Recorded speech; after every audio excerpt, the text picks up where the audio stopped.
Brand new Pioneer head unit KH P7650.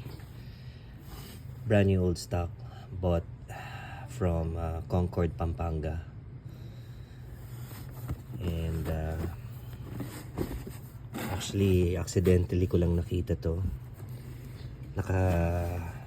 Natambakan ng mga bagong model ng Pioneer. Nakadungaw lang tong Pioneer na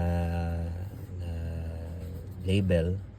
Nung nakita kong color blue, immediately alam ko na old school na modelo ng Pioneer, and OG pa na sa Japan talaga gawa. Kasi ang Pioneer ngayon, yung pula na yung box, usually sa Thailand gawa yan eh. Ito, Japan pa to.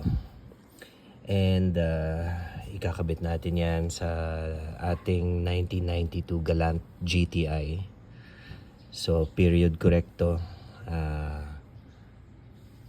cassette player, CD controller.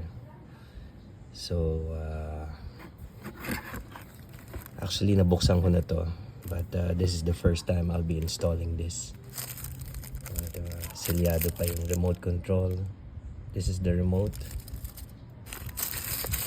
This is the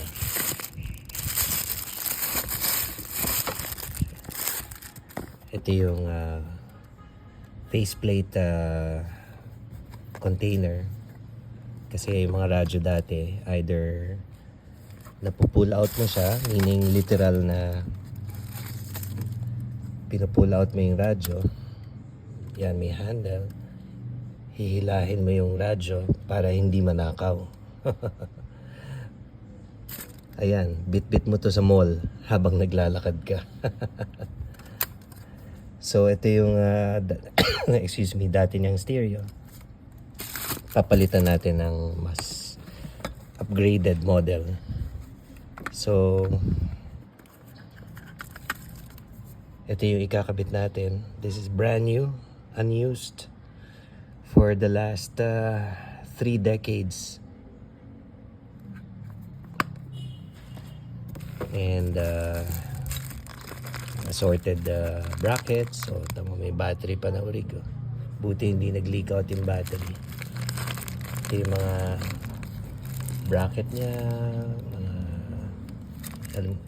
this is pang pull out din to ng head unit kung gusto mo tanggalin yung buong unit.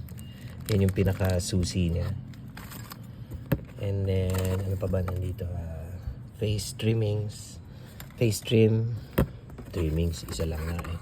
Oh, may kasama pang OG na emblem ng Pioneer.